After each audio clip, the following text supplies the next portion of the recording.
Halo, selamat datang kembali di Sapa Indonesia Malam. Saudara, pasca kejadian ledakan di SMA 72 Jakarta, sejumlah korban yang merupakan siswa masih menjalani perawatan intensif di sejumlah rumah sakit. Menteri Sosial memastikan pemerintah pusat dan provinsi akan berkolaborasi menanggung biaya perawatan korban hingga pemulihan. KPAI juga meminta agar terduga pelaku diberikan pendampingan psikologi forensik untuk mendalami motif utama dalam melakukan aksinya. Kami punya sorotan tadi, digabung dengan sorotan lainnya soal polisi yang sudah berhasil menangkap satu dari dua pelaku yang melakukan penembakan terhadap seorang hansip di Jakarta Utara. Pelaku ditangkap saat hendak melarikan diri ke Lampung melalui Pelabuhan Merak. Sementara itu polisi menyatakan telah mengantungi lokasi pelaku lainnya yang sedang dalam pengejaran. Saudara, inilah Sapa Indonesia Malam untuk Anda. Bersama saya, Radi Saputro.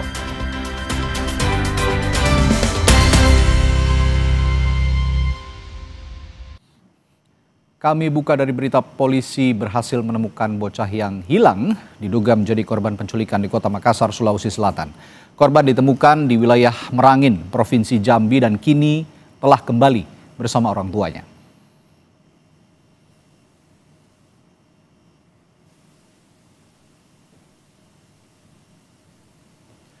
Suasana haru mewarnai momen ketika korban tiba di Polrestabes Makassar. Keluarga dan tetangga mengucap syukur korban bisa kembali ke pelukan orang tuanya. Tim Jatanras Polrestabes Makassar menemukan korban pada hari Sabtu kemarin di Kabupaten Merangin, Provinsi Jambi. Polisi masih melakukan pemeriksaan lanjutan terhadap sejumlah pihak yang diduga pelaku penculikan. Korban dilaporkan hilang pada 2 November lalu. Ia diduga diculik saat bermain di lapangan Taman Pakui Sayang, Kota Makassar.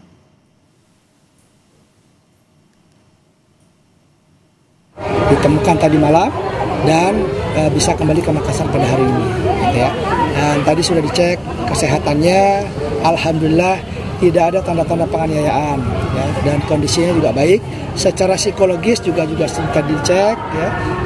Dari Bukadis juga sudah ngecek semuanya, alhamdulillah dalam kondisi yang sangat baik. Anaknya juga ceria, ya. Mudah-mudahan tidak mengalami trauma. Ini melibatkan tindak pidana perdagangan orang, Bang? Ya, besok kami akan rilis tindak pidananya apa, karena kan ini masih baru kita terima anaknya, ya. Jadi akan kami dalami pelaku-pelakunya, jaringannya, tindak pidananya, besok kita akan rilis. Kesorotan lainnya, saudara, jenazah Reno Syahputra Dewo, korban aksi demonstrasi pada Agustus lalu, dimakamkan pada Minggu siang. Pemakaman jenazah diiringi isak tangis keluarga.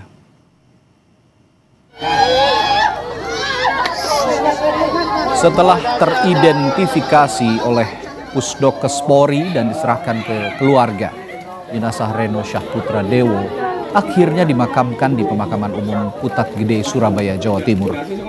Hampir 2 bulan dinyatakan hilang, jenazah Reno ditemukan di salah satu gedung di wilayah Kuitang, Jakarta Pusat dengan kondisi tinggal kerangka. Keluarga korban mengaku berterima kasih pada polisi yang berhasil menemukan dan mengidentifikasi Reno.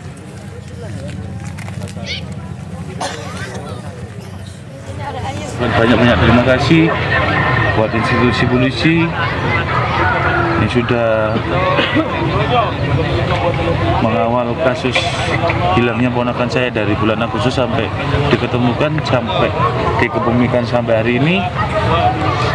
Pihak Polri mensupport dengan kami mengucapkan terima kasih buat apresiasi itu semua. Ada peristiwa kebakaran yang menimpa sebuah gudang plastik di area pergudangan 8 di Jalan Perancis Kosambi, Kabupaten Tangerang pada Minggu siang. Tidak ada korban dalam kejadian ini, namun kerugian ditaksir hingga miliaran rupiah.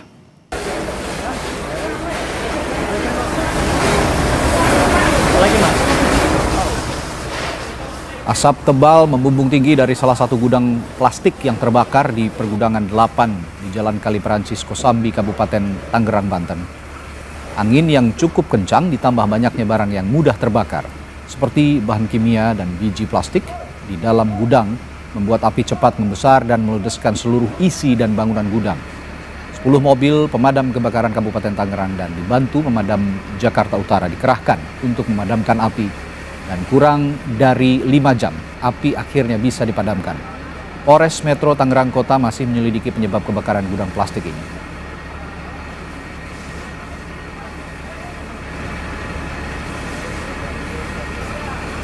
personil Bang yang dikerahkan ke lokasi Bang? Untuk unit dari Kabupaten Tangerang saya kerahkan 8 unit, bantuan dari DKI 2 unit mobil. Untuk personil kurang lebih 50. Ada kendala Bang untuk pemadaman sendiri Bang? Untuk kendala sumber air Pak, agak terlalu jauh, jadi nanti akan kami buat sistem statis, jadi tidak putus sumber air. Berita selanjutnya, ada sebuah mobil yang tercebur di Kali Jelangkeng, Tambora, Jakarta Barat. Sang pengemudi berhasil keluar dari dalam mobil sebelum mobil tenggelam. Mobil jenis SUV ini tercebur ke Kali Jelangkeng di Jalan Perniagaan, Kecamatan Tambora, Jakarta Barat pada Minggu pagi. Kejadian bermula saat mobil melaju dari arah Toko 3 Perniagaan menuju Jembatan 5, Jakarta Barat. Mobil kemudian kehilangan kendali sehingga tercebur ke dalam kali. Pengemudi langsung dibawa rekan-rekannya ke rumah sakit. Warga menduga pengemudi mengendarai kendaraannya dalam kondisi mabuk. Kasus kecelakaan ini ditangani unit Laka Lantas Satuan Lalu Lintas Jakarta Barat. Bareng arah ke sana. Bareng terjun tapi dianya bisa loncat. Oh gitu. Loncat dianya belum sampai jebur orangnya. Dianya loncat, ceweknya mabok. Mabok ya? Mabok. Korban sendiri apa berapa orang? Banyak.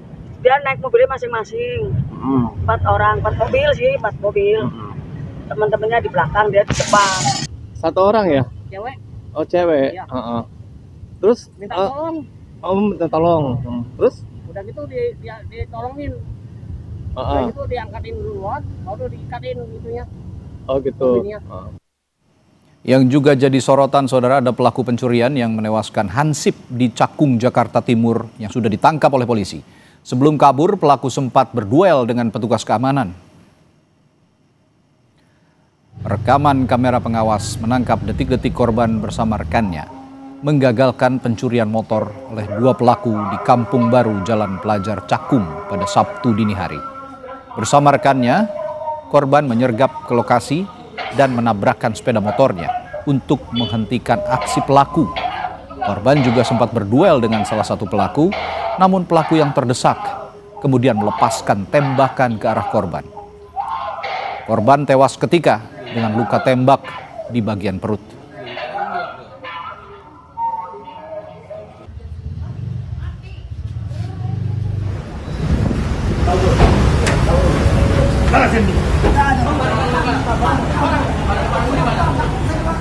Dan inilah detik-detik penangkapan pelaku penembakan Hansip di Bakauheni, Lampung. Pelaku berinisial R tidak berkutik saat ditangkap di atas kapal.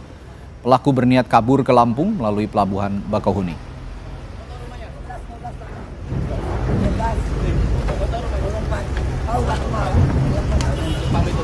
Hasil olah TKP, pemeriksaan CCTV dan saksi-saksi, Subdit Resmob di Treskrim Polda Metro Jaya berhasil dalam kurun waktu kurang dari 12 jam membekuk inisial R, pelaku utama, pada saat hendak melarikan diri ke wilayah Lampung, jadi diamankan di Bakauheni.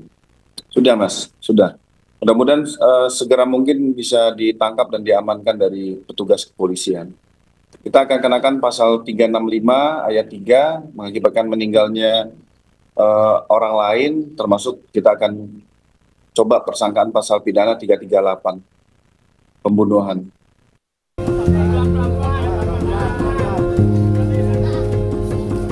Jenazah Atim Suhara kini telah beristirahat dengan tenang di tempat pemakaman umum Buni, Tipar, Cakung. Atim, yang seorang petugas keamanan, tewas ditembak saat menggagalkan upaya pencurian motor di kawasan Cakung, Jakarta Timur, Sabtu dini hari. Setelah diotopsi di Rumah Sakit Polri Kramat Jati, Jakarta Timur, jenazah Atim disemayamkan dan disolatkan di masjid yang tak jauh dari kediaman almarhum. Aksi berani Atim mendapat perhatian Menteri Sosial Saifullah Yusuf yang melayat ke rumah duka pada Minggu siang.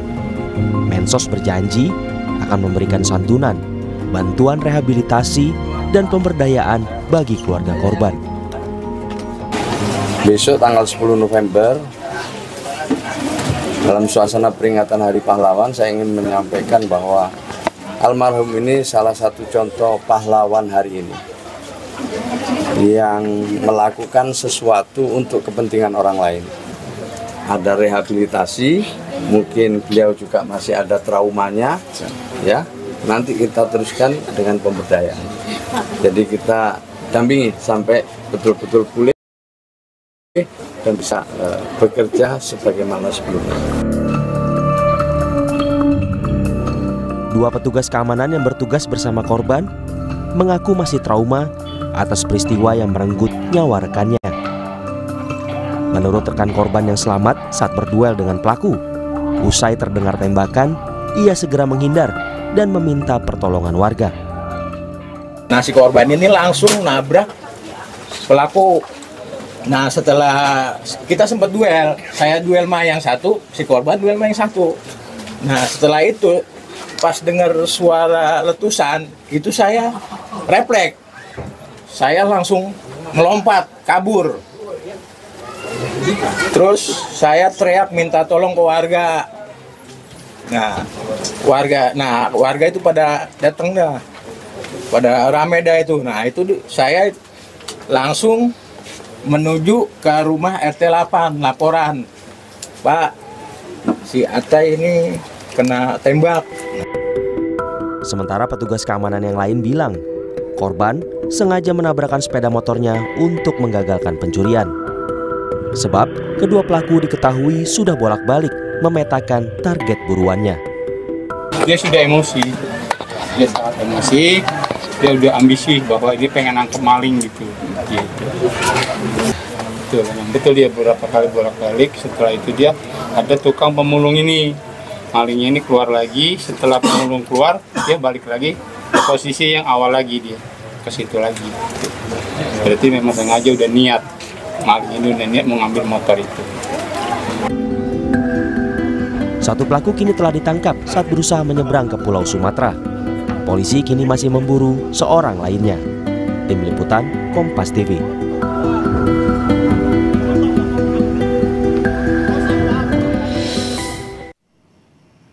Sorotan berikutnya kami hadirkan di Sapa Indonesia Malam setelah jeda. Sebanyak 29 korban ledakan di SMA Negeri 72 Jakarta masih jalani perawatan di rumah sakit. Saat lagi kami hadirkan informasi.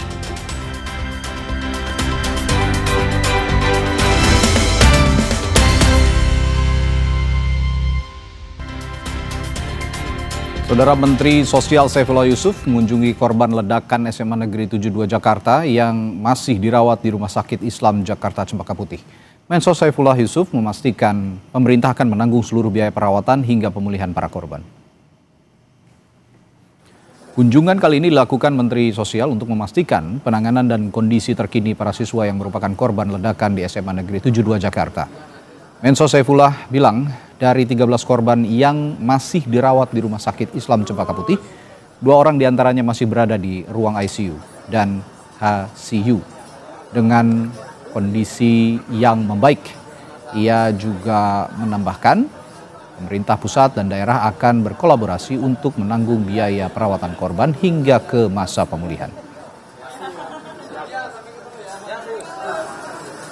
Sosial memberikan dukungan-dukungan yang diperlukan setelah nanti dari rumah sakit ini, mulai dari rehabilitasinya, masa-masa pemulihannya, sampai nanti mungkin jika diperlukan dengan program-program pemberdayaan. Ya memang masih ngobrol ringan-ringan saja, tapi mereka sudah menceritakan sedikit tentang posisinya di mana pada saat itu dan apa yang mereka lakukan setelah itu, ya yang ringan-ringan saja. Yang paling diperlukan sekarang?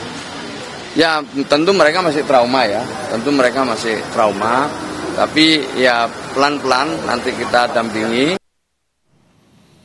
Sementara itu Komisioner KPAI Diah Puspitarini meminta agar anak yang berkonflik dengan hukum terkait kasus ledakan di SMA Negeri 72 Jakarta didampingi khusus oleh Asosiasi Psikologi Forensik. Selain sebagai bentuk pendampingan, Apsifor diharapkan bisa menggali motif anak berkonflik dengan hukum ini.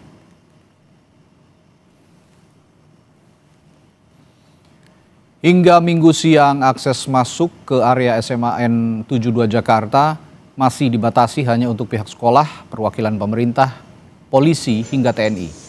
Pengamanan di luar area sekolah pun tampak dijaga oleh personel TNI dan pihak sekolah bersama sejumlah jajaran perwakilan pemerintah juga telah melakukan rapat terkait skema proses belajar mengajar bagi siswa yang akan berlangsung Senin besok.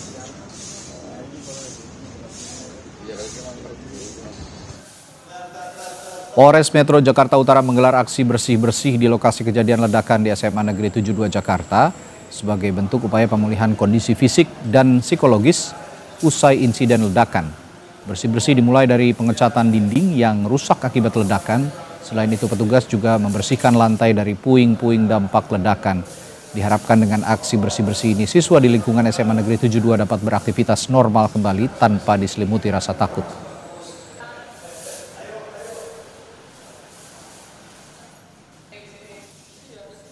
Dan saat ini sudah bergabung dengan jurnalis Kompas TV Eril Wiranata dan juru kamera Aufa Farid dari Rumah Sakit Islam Cempaka Putih untuk mengetahui kondisi korban terkini. Eril, sejauh ini bagaimana kondisi korban yang masih dirawat di rumah sakit malam hari ini? Apakah korban sudah diizinkan untuk kembali ke rumah, Eril? Ya, Radhi dan saudara, memang bahwa informasi terakhir dari 13 orang yang berada di Cempaka Putih, yang dimana satu orang kemudian juga salah satu orang berada di ACU dan 11-nya masih di dalam ruang perawatan.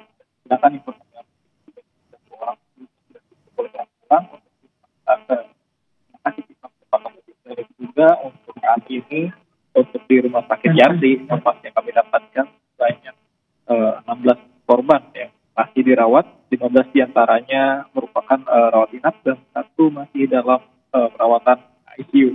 Dan selain itu juga memang diperkirakan sekitar 29 korban yang masih dalam perawatan dua rumah sakit tersebut tadi. Ya, Eril, lalu dengan proses belajar mengajar, ada informasi dari sana bagaimana besok akan dilakukan, mengingat besok juga sudah hari Senin, yakni hari pertama pembelajaran dimulai? Ya, Radhi, sebelumnya juga dari KPAI, nantinya akan untuk dilakukan belajar mengajar secara daring dan berikut merupakan pernyataan dari KPAI. Ya. Sepertinya kami mengalami kondisi ada kendala teknis dari jurnalis Kompas TV Eril Wiranata yang melaporkan langsung dari Rumah Sakit Yarsi. Tadi Eril mengatakan bahwa saat ini kondisinya korban yang dirawat di rumah sakit malam hari ini sudah mulai membaik. Namun kami belum mengetahui pasti apakah ada informasi khusus besok terkait skema belajar mengajar yang akan dilakukan di SMA N72, mengingat juga besok sudah hari Senin, yakni hari pertama pembelajaran dimulai. Dan secara khusus ini akan ada pernyataan juga terkait skema belajar mengajar dari pihak sekolah yang akan kami hadirkan berikut ini.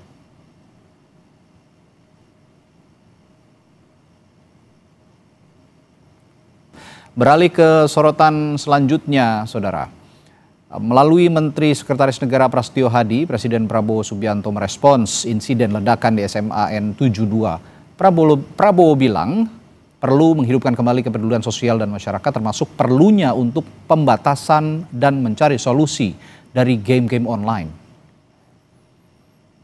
Bahwa ini menjadi peringatan bagi kita semua. Jadi tadi beliau juga menyampaikan bahwa memang kita perlu menumbuhkan kembali kepedulian sosial, menghidupkan kembali kehidupan bermasyarakat kita. Beliau tadi juga membahas bagaimana Karang Taruna harus aktif kembali, Pramuka harus aktif kembali. Kalau di lingkungan sekolah, bagaimana juga para guru dan tenaga pendidik harus lebih aware atau perhatian manakala ada sesuatu yang dirasa mencurigakan, termasuk beliau tadi menyampaikan bahwa kita masih juga harus berpikir untuk membatasi dan mencoba bagaimana mencari jalan keluar terhadap pengaruh-pengaruh dari game-game online, karena tidak menutup kemungkinan game-game online ini ada beberapa yang di situ ada hal-hal yang kurang baik yang mungkin itu bisa mempengaruhi generasi kita ke depan gitu. Sorotan selanjutnya setelah jeda, Saudara, pemerintah akan umumkan 10 tokoh yang menerima gelar pahlawan nasional tahun 2025 pada Senin besok atau bertepatan dengan Hari Pahlawan. Sesaat lagi di Sapa Indonesia Malam.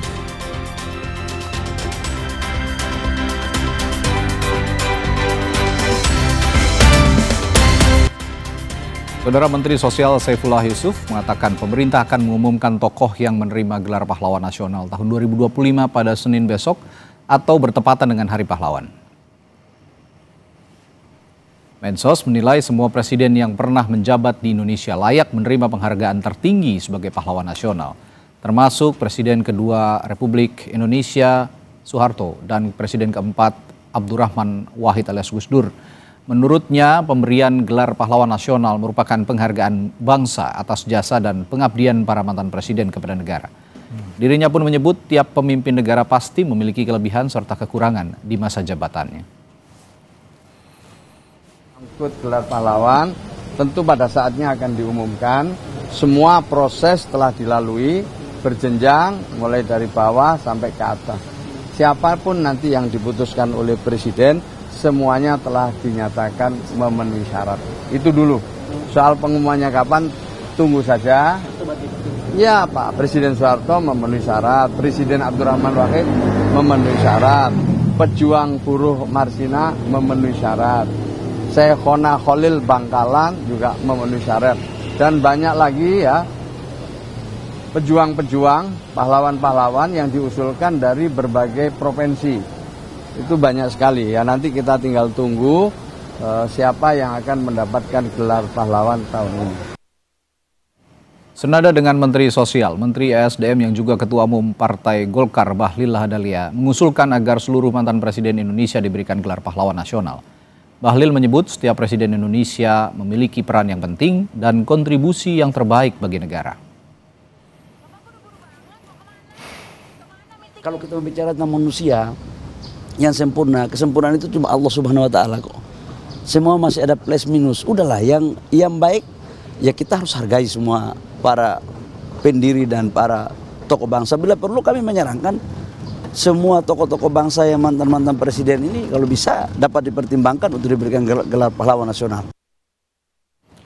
Saudara, 40 nama telah diusulkan untuk mendapatkan gelar pahlawan. Lalu apa saja yang menjadi syarat utama penentuan tokoh kepahlawanan nasional di Indonesia? Untuk membahasnya saat ini sudah bersama kami di studio Dr. Makrun Sanjaya selaku pimpinan Majelis Pustaka dan Informasi PP Muhammadiyah, dan ada pula Kiai Haji Arif Fahrudin selaku Wakil Sekjen Majelis Ulama Indonesia. Selamat malam Bapak. Assalamualaikum. Waalaikumsalam warahmatullah. Saya ke Pak Makrun dulu. Ya. Pak, dari pandangan Muhammadiyah, tadi kan Pak Menso sudah menyinggung soal pahlawan nasional ini. Besok juga katanya akan diumumkan dari sejumlah tokoh yang sudah diseleksi begitu kira. Nah, dari Muhammadiyah sendiri, kategori yang bisa dimasukkan menjadi seorang tokoh menjadi seorang pahlawan nasional menurut Muhammadiyah apa saja? Ya, jadi Muhammadiyah sudah mengkaji ya dari sisi ketokohan beliau sebagai presiden kedua. Kita melihat menilai sosok seseorang itu harus secara komprehensif ya, tidak bisa sepotong-sepotong. Dan setelah kita teliti juga, sejak zaman revolusi kemerdekaan, beliau ini sudah memberikan bagaimana kontribusinya terbesar bagi bangsa. Ya, jadi kalau kita menyinggung sosok misalnya Presiden kedua RI Pak Soeharto itu sejak tahun 1946 sudah melakukan berkontribusi kepada yang waktu itu sejarah mencatat ada semacam kudeta yang dilakukan oleh kelompok kiri ya. Dan Pak Harto sebagai militer bisa menanggulangi hal itu tersebut. Belum lagi ketika serangan umum 1 Maret di Yogyakarta yang kemudian menjadi salah satu episode sejarah bangsa yang gimana kita mempertahankan kemerdekaan. Sampai kemudian G30 SPKI, beliau sebagai tokoh utama yang bisa menyelesaikan persoalan itu. Dan ketika beliau menjabat itu, dunia mengakui salah satunya adalah ketika kita bisa mencapai sebuah pencapaian ya, di mana kita mencapai swasembada pangan, dan itu diakui di dunia sampai beliau pidato di forum FAO ya.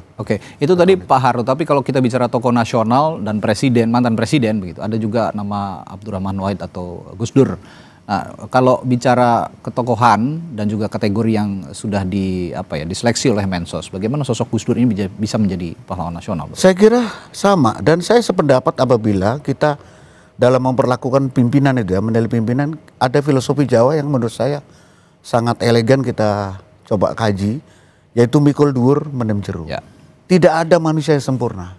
Tapi kalau kita sebagai bangsa hanya mencari-cari kesalahan, hanya mencari-cari kekurangan, mengudal-udal apa yang masa lalu, tentu kita tidak akan maju ke depan.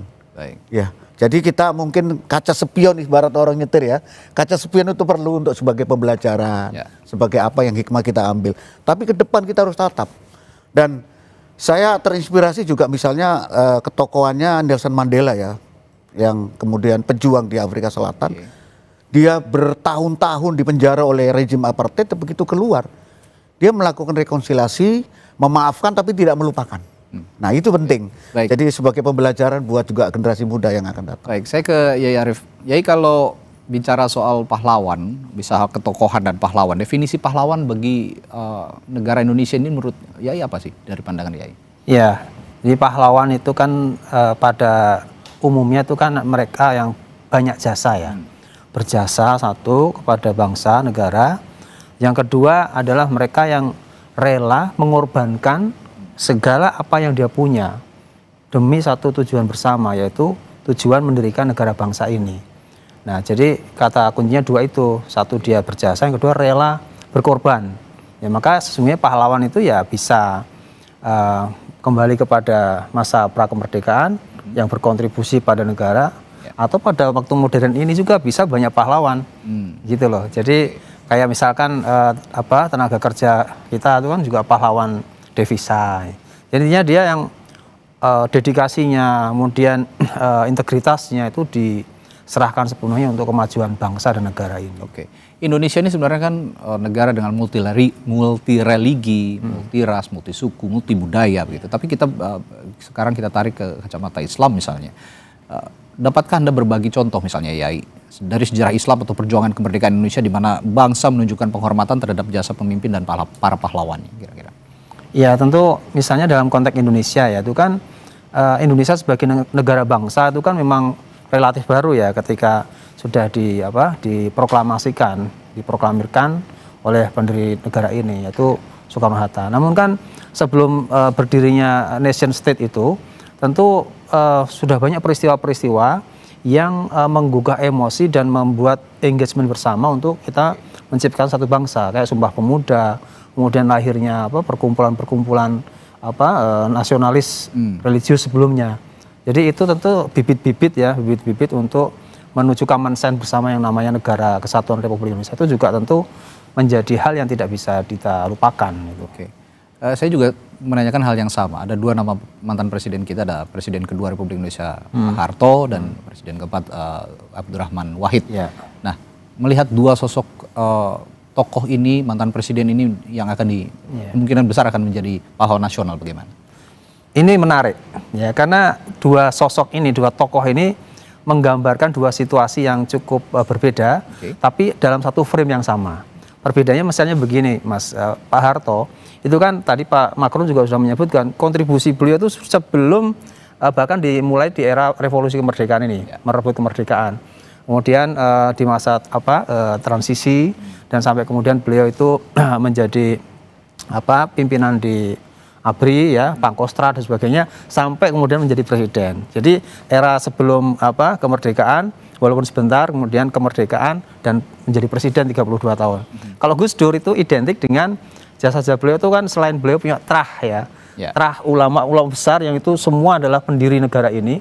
Mulai Menteri Agama pertama Kiai Haji Wahid Hasyim abahnya sama kakeknya Hadratus Syekh Kiai Haji Hasyim Asy'ari yang menggelorakan resolusi jihad. Jadi terahnya memang terah pahlawan pejuang negara dan di masa kemerdekaan ini atau aktivitas Kiai Haji Abdurrahman Wahid itu kan tokoh civil society, tokoh penggerak Nahdlatul Ulama yang luar biasa kontribusinya untuk negara ini di aspek pendidikan agama, pesantren, kemudian pemberdayaan civil society dan tadi pluralitas, menghargai pluralitas, itulah ikon dari Gus Dur. Saya kembali ke Pak Makrun. Kalau bicara pahlawan, seorang pahlawan itu adalah teladan bangsa gitu ya Pak Makrun ya.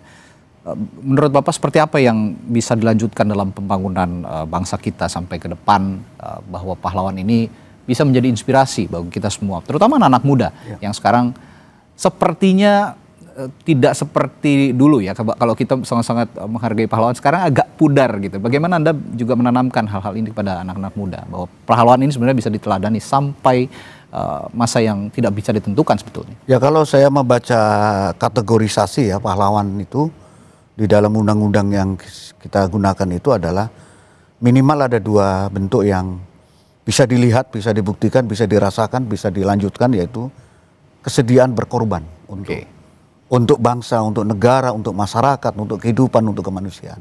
Yang kedua adalah dia mencapai sebuah prestasi atau capaian tertentu yang kemudian bisa menjadi role model ya. Kemudian ada jejaknya, kemudian mungkin dapat rekognisi baik dari regional maupun internasional.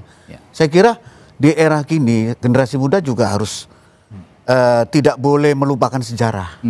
Dan kalau kita belajar sejarah juga membentuk sejarah yang baru. Bahwa yang namanya pengorbanan, bahwa yang namanya pencapaian prestasi itu harus terus digaungkan, dilanjutkan dengan bentuk yang berbeda tentu. Kalau zaman 45 sampai ke 65 misalnya kan penuh dengan pergolakan politik dan militer ya. Tapi kalau sekarang tentu untuk mencapai misalnya pembangunan bangsa, meningkatkan sumber daya manusia sehingga kita bisa bersaing secara global, tentu anak-anak muda saat ini ya, adik-adik kita, anak-anak saya mungkin juga harus memiliki semangat yang sama.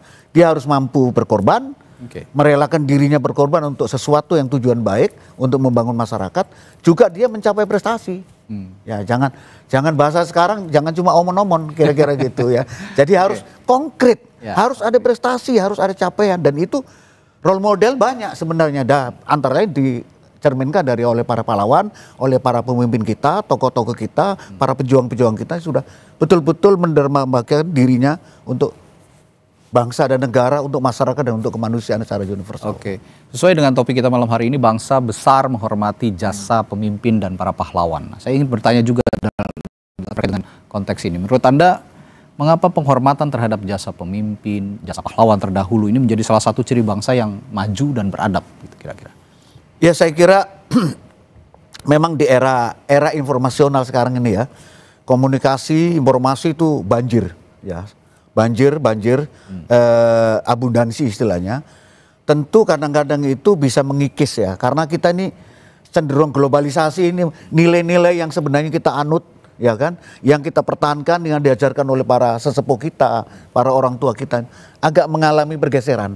Nah, ini mungkin saat ini masalah transisi ya, dari sisi budaya, dari sisi pemikiran. Saya kira faktor yang paling penting adalah bagaimana tetap mengikat anak-anak kita, generasi muda, dan menyadarkan negara ini ada karena perjuangan para pendahulu kita. Nggak mungkin kita negara ini eksis kalau tanpa perjuangan para pendahulu kita. Jadi ini harus ditanamkan terus-terus, dan tugas kita adalah membangun ke depan menjadi lebih baik lagi seperti yang diwariskan oleh para pimpinan kita. Yai, saya juga ingin bertanya soal satu hal ya. Pemerintah kita kan sering menggaungkan yang namanya Indonesia Emas 2045 kira-kira. Nanti setelah jeda saya akan tanyakan ke Yai bahwa tagline ini atau Indonesia yang sedang menuju Indonesia Emas 2045 ini, hal apa saja yang sebenarnya bisa dipetik dari nilai-nilai kepahlawanan, terutama kita besok juga akan menghadapi Hari Pahlawan, termasuk yang akan ditetapkan, tokoh-tokoh nasional yang akan ditetapkan, termasuk Presiden kedua dan keempat Republik Indonesia yang akan ditetapkan menjadi pahlawan nasional. Saya akan tanyakan hal itu nanti setelah jeda. Di Sapa Indonesia Malam, tetaplah bersama kami.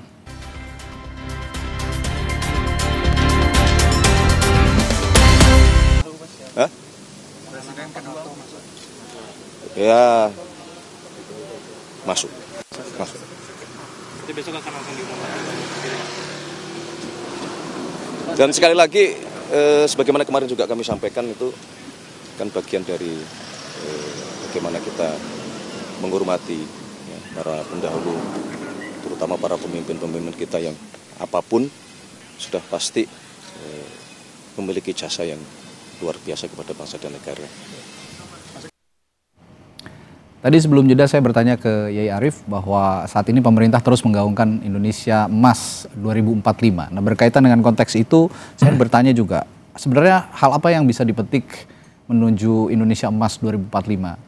Dikaitkan dengan konteks Hari Pahlawan ini, hal apa saja yang bisa dipetik termasuk keteladanan dari nilai-nilai kepahlawanan di Indonesia?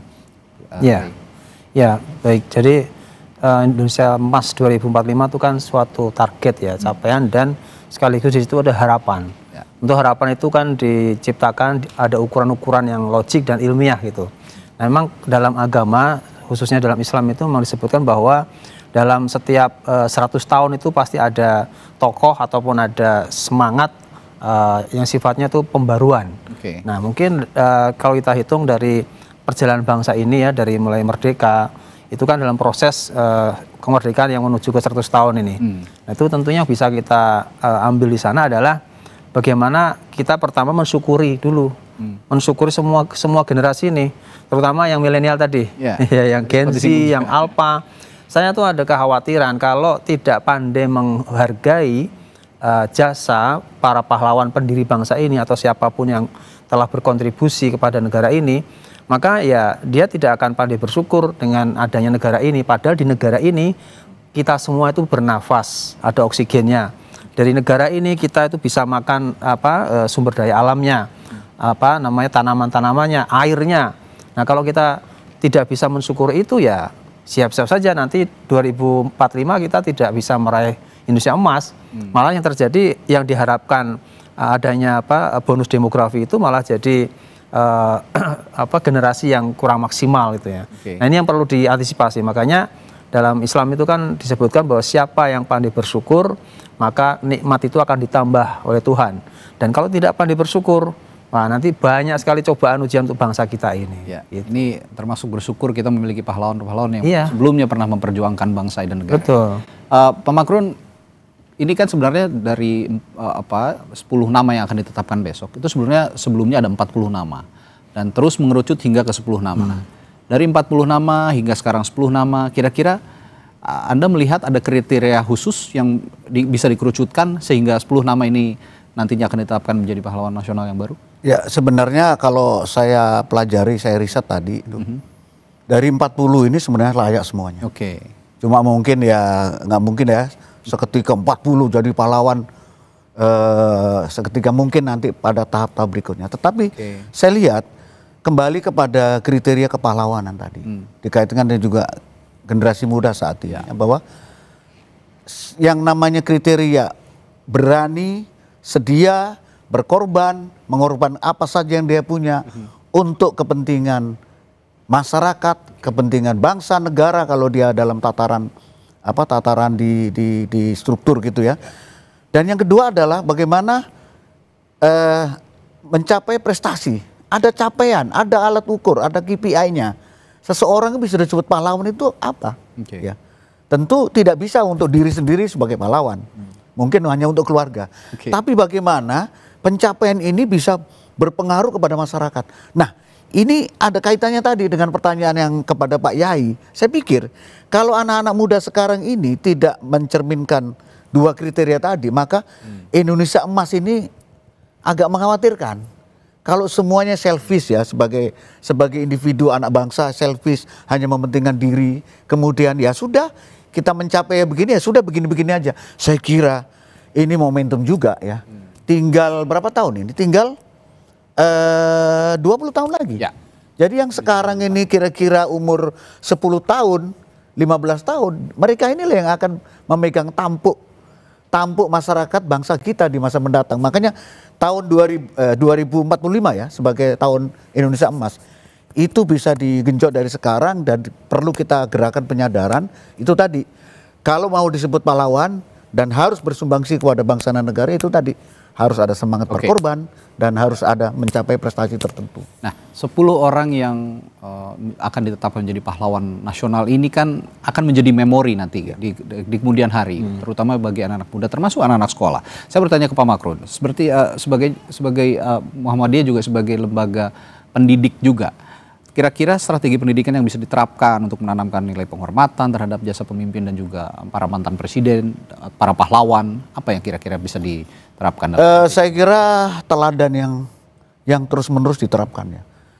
Saya juga guru, saya juga dosen ya.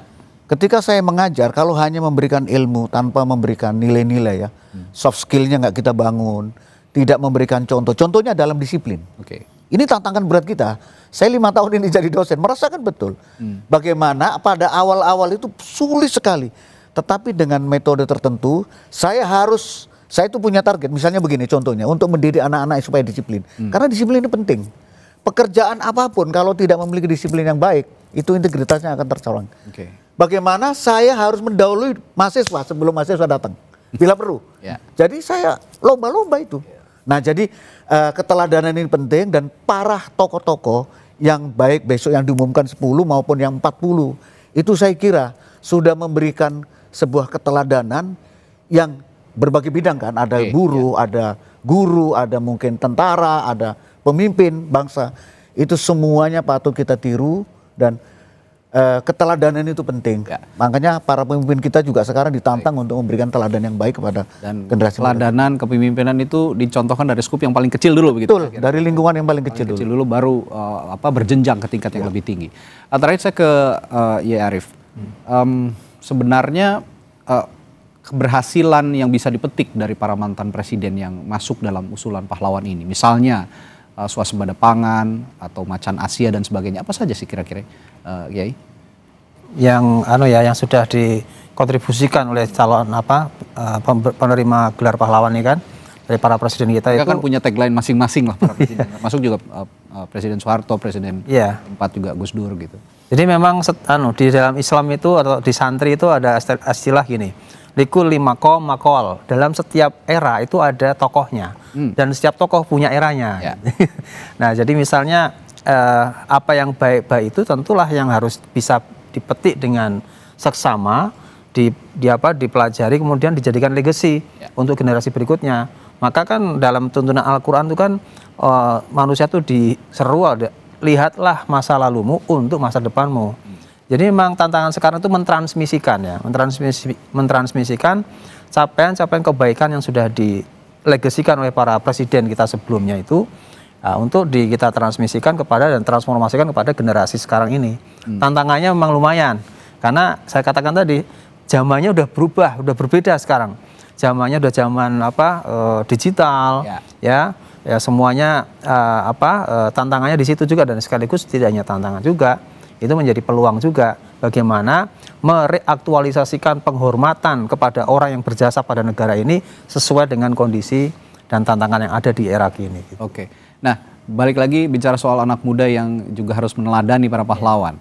Anak muda sekarang ini kan perlu contoh begitu ya. Perlu sikap yang harus bisa dilihat terlebih dahulu. Singkat saja, kira-kira dampak positif bagi bangsa jika kita secara konsisten menghormati jasa pemimpin dan juga para pahlawan apa saja?